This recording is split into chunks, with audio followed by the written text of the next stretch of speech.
What up, bitches? I'm here today to talk to you about being lazy. Are you lazy? I know this is something I talk about and say about myself all the time when I rest a lot. I'm being lazy. I say it so much that my kids even say, Mommy's lazy. Mommy's being lazy. And then today, I was listening to Words of Wisdom by the Tao. Words to Live by the Tao Wisdom on Spotify. And he was talking about rest and how we feel like our worth is based on what we can produce. And it really got me thinking. This was a really beautiful episode that I was listening to, and it made me feel really justified in laying on my bed, playing my games, resting, doing nothing. And this feeling that our worth is based on what we can produce, I have my notes here. It's an inherent result of survival mode that has been taken advantage of and warped by the overlords to get us to produce for them so they don't have to produce for themselves. So, what does this mean? I like to break everything down that we experience back to how it's evolved as a result of what it took to survive when we were just cavemen living in caves. I think when we can go back to the very beginning and look at what it took to survive and what instincts developed, it's easier to understand the patterns that we've created in our modern day-to-day life. Because many people, biologists in particular, say that even though our culture has evolved, our brains have not evolved to catch up with the culture. So even, and you hear this example a lot, they talk about stress. Your brain doesn't know that the stress isn't a bear. It just knows that there's stress there. And so it responds as if it was a bear there, because for hundreds of thousands of years, the stress was a bear. So now it's not a bear, but our body doesn't know that. So we respond to our day-to-day life, the stressors in our day-to-day life, as if it was a bear breathing down our neck. So in order to understand how we're responding, why we're responding, we have to go back to pretending it was a bear first, and then we can understand the evolution of how our behaviors have evolved. It's a little bit redundant. In order to survive, you needed to work. You needed to produce. You needed to grow food. You needed to build a house. You needed to make a home in a cave, right? You needed to grow food in the summer.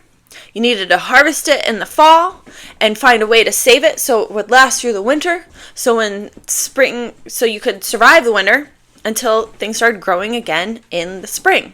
And then you do it all again over and over and over. So that is to say, there's a time and a place for work and discipline. And there's also a time for rest to create true growth.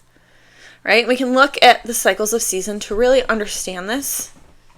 So, that being said, during the summer and the fall, you really couldn't be lazy because that means you wouldn't survive the winter. But in the winter, you got to rest. You got to be lazy. During the spring, you had to start breaking ground. You had to work hard again so that things could grow over the summer. And then you would have periods of time during the day where you would do a bunch of work in the morning and rest during the day and finish up your night, right? Especially if you were raising livestock and, growing your own food, right? When we're thinking about like how culture and civilization really developed once we moved out of caveman mode and into like development mode, right? Villages and tribes and things like that, establishments, settlements, right? But somewhere along the way, and this is just a human condition, someone decided that they didn't want to do that anymore. And they were going to convince other people to do that for them. Right? Someone needed to be in charge. Someone had to be focused on organizing things. And someone didn't want to be in charge. They just didn't want to do it. Right? I think it's a very inherent human instinct. People need people to survive. We have different roles within the tribe. Not everybody can build a house. Not everybody can grow the food. Someone has to grow the food. Someone has to build the house. Right? Someone has to wash the clothes. Someone has to nurse the baby. But Someone wanted to be lazy, and that's fine. Someone wanted to rest more than they should. Someone don't want to hold their weight. They don't want to pitch in. So then we create these forms of manipulation and power constructs, which eventually led to the patriarchy, which is another conversation for another day. And they convinced the people around them to work harder so that that person wouldn't have to. Work harder for me to survive so I don't have to work hard. And that has evolved to today, to where we see billionaires robbing the earth of resources, not giving a fuck what they're doing with it, how they're doing it, while people are stuck in survival mode, working 2 to 3 jobs to scrape by, feeling lazy when they dare rest because they're so worried about making sure there's enough food on the table so their children can eat, so they can survive. But now also we no longer live in season. Now we have businesses and electronics and technology, so you can work 40 hours a week, which we're not supposed to be working to begin with, 51 weeks of the year, which we are not supposed to be doing. But this manipulation has started as someone being lazy 100,000 years ago and evolved into people learning how to manipulate other people into working for them so they don't have to work for themselves. And now, because you have to make sure we survive, we're disconnected from how that all started. The worry and concern is just that I have to work hard to make sure I have money to provide food for my family. And if I don't work hard, I'm lazy. And if I don't work hard, I'm not worth anything. Meanwhile, people make millions and billions of dollars. And not to say that those people didn't work hard to get there. However, at some point, you have more than you need. Why aren't they giving back? They're not. That's another. Let me not digress. So, the culture, and so this develops what I call like the overlord and the plebe, right? And the culture of the overlords has been passed down through the centuries. You look at the Rothschilds, for example, right? You look at the royal families, right? Queen of England, most wealthy woman in the world. As a result of generations of people passing down this culture of, I'm going to convince you to work harder for yourself so I don't have to work as hard. And then I'm going to tell you you're lazy when you don't work hard for me. Meanwhile, I'm not actually doing nearly half the labor that you are. And so this creates a culture of poverty and a culture of control. And so I do a lot of like money block work and money mindset work. And, you know, sometimes I like joke that like the last thing we need is another money mindset coach in the world. However, when I had this kind of realization today and I went down this rabbit hole of thinking, I began to realize we need more money mindset coaches because so many people, right? There's a few people in control and a lot more plebes. What if money blocks are really a brainwashing by the overlords that everyone has bought into for generations? So when we talk about like, you got to release your money blocks, what if it isn't a money block that you created yourself? What if it's a generational like mindset that's been passed down to you? It's been ingrained in your DNA at this point. They've done studies that show where fearful habits are inherited by children from their parents, and they don't even know where the fearful habits come from. What if the same is true of money blocks? Right? A lot of people would say yes. But what if we, like, how did that start? Well, it starts by the control versus the plebes, the control class versus the plebes.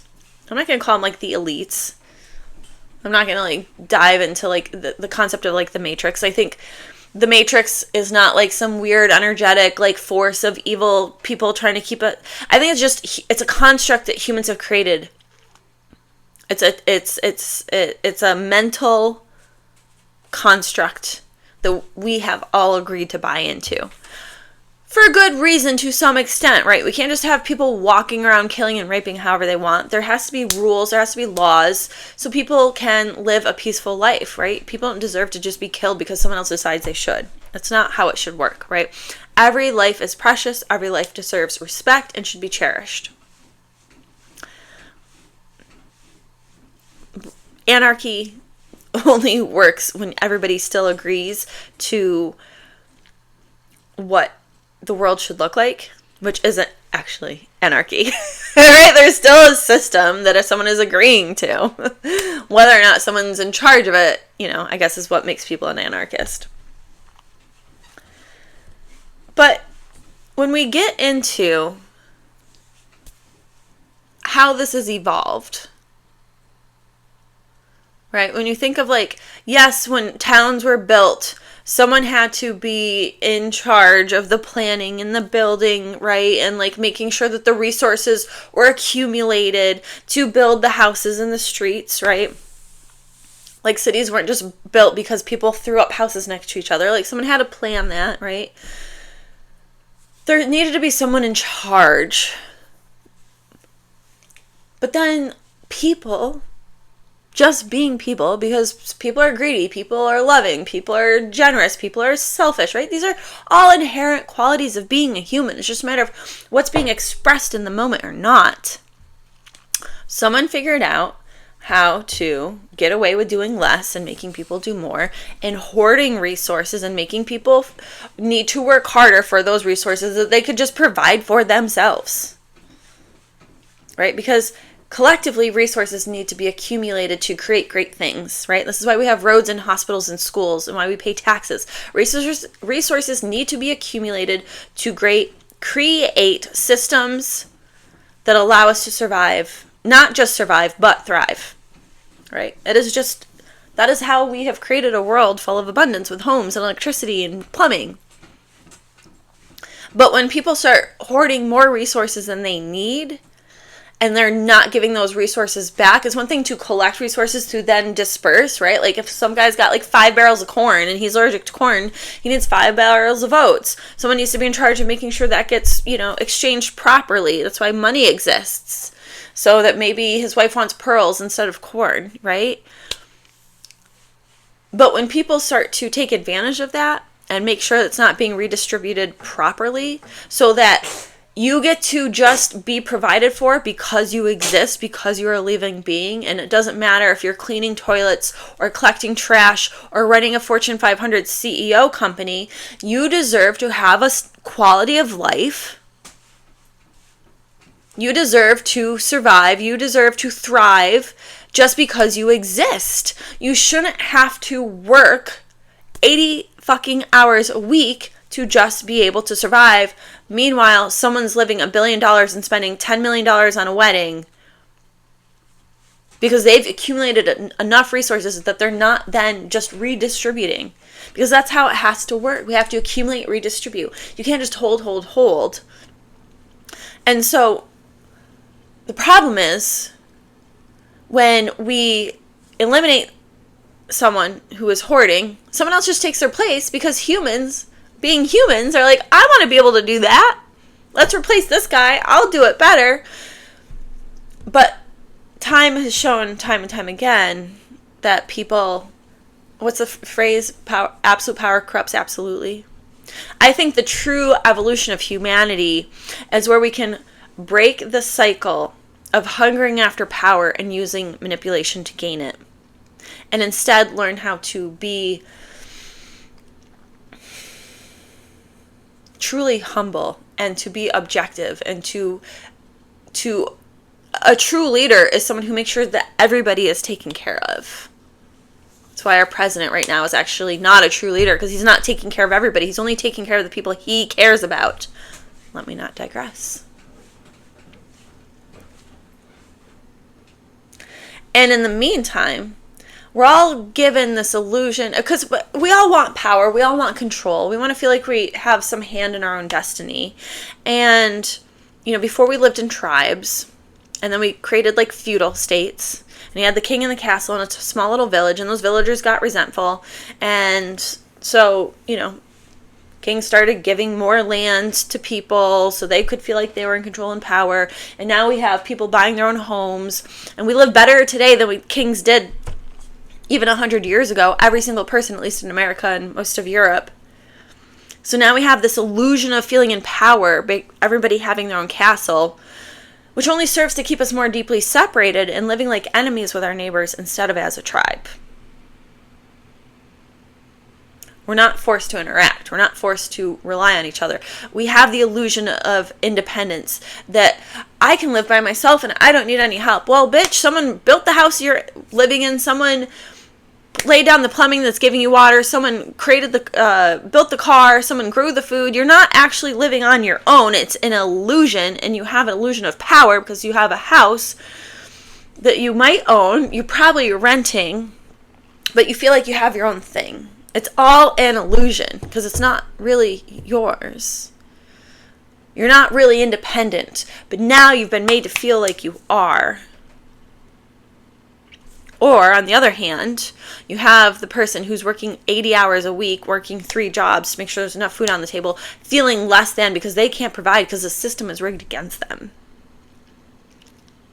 Because, as a normal result of our human evolution, way back when we were still learning how to not live in caves and create villages and towns and tribes and longhouses and whatever, example of wherever you are in the world, someone figured out how to manipulate other people into working for them so they didn't have to work for themselves. And that has been a culture that's been passed down. And they would make those, and through that manipulation, they make the people around them feel lazy for not doing more when it was just really because that person wasn't doing enough. There is enough resources in the world where everybody should be able to live in abundance. No one should be living in poverty. We have enough wealth, we have enough technology, education, resources to create a beautiful world for everybody to live in, no matter where you live in the world or what kind of house you live in. Instead of fighting wars. But people are people, and they're greedy, and they're power hungry. So can we evolve on a personal level so that as people replace people through the generations, we can start to evolve out of the struggle for power and greed? And so that's why I always say we can heal the world by healing ourselves. Because let's face it, this shit's not going to change in a day. It's not going to change in a year. Probably not even 100 years. I mean, we have 8 billion people with 500 million different belief systems. I'm exaggerating here. It's going to take a long time for this shift to really sink in. But I think it's possible by bringing an awareness to the shift that needs to happen in this world, and start by focusing on ourselves. Because we inherently know that the way we're living is wrong. I think that's why there's such an attachment to end of days movies, right? Like, what happens when the world ends? People kind of want the world to end because we don't like the way we're living. We know it's not right, but we've been buying into this illusion for so long. And then we suppress who we are. Because we're in constant fight or flight mode. We've evolved enough that we don't have to live in fight or flight mode. Our brains just haven't recognized it. So we keep making decisions as if we are in fight or flight mode, which keeps perpetuating the cycle. When we can get enough people to evolve on purpose, our children will then be born with more evolved brains. That is how true change happens. That is how true growth and evolution happens. We start with ourselves, and then we can change the world. We stop suppressing our feelings. We learn how to emote. Right? Men are very emotional beings, but they're taught they're not, and they shove them down, and they get really macho. And then when they do get emotional and allow themselves to feel it, they completely overload because there's a buildup of emotion. They're not taught how to properly handle it because how can you know how to do something if you've never been able to do it? And then when we allow men to feel those feelings, we shit all over them for feeling those feelings. He's not a strong enough man for me.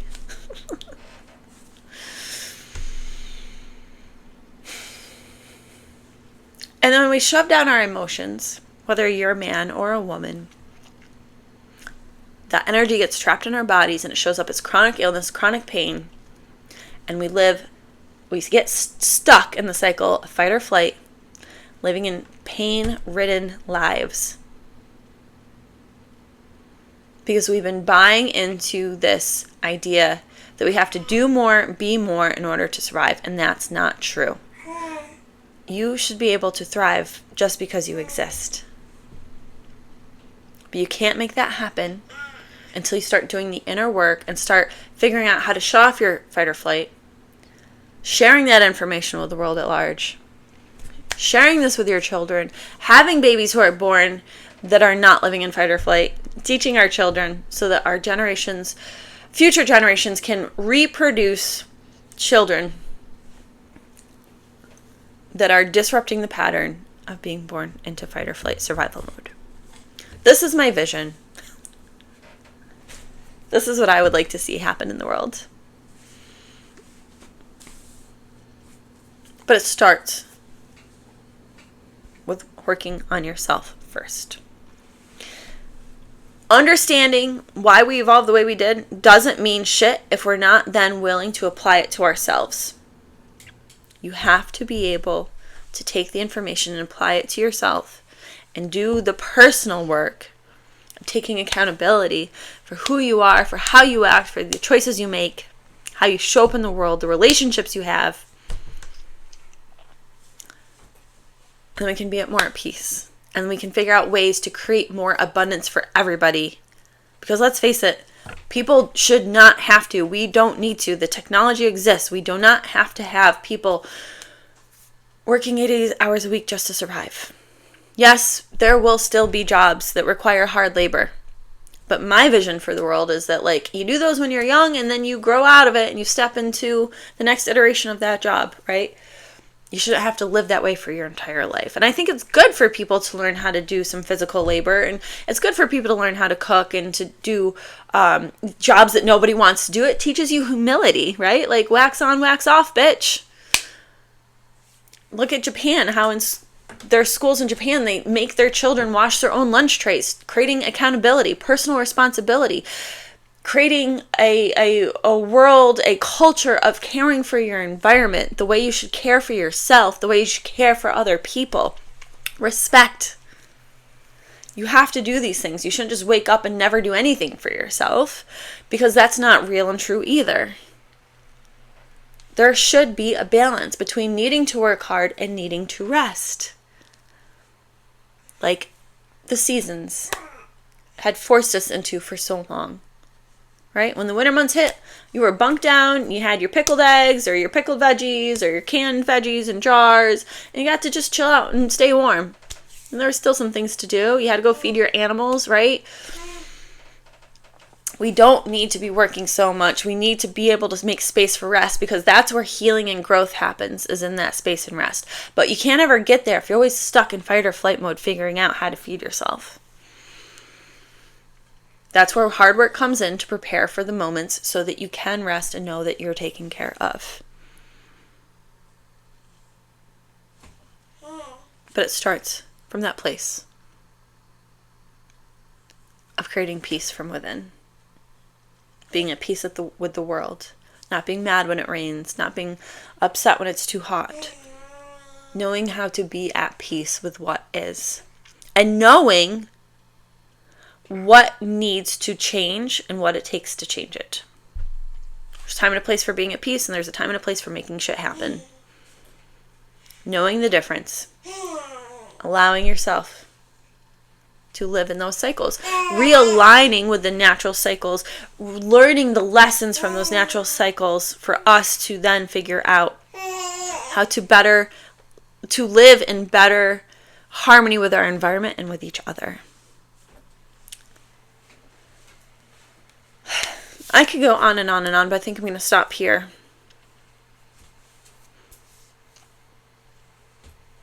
Curious to hear your thoughts. Leave a comment below. Like and subscribe.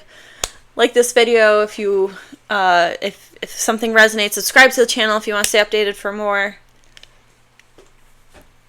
Curious to hear your thoughts.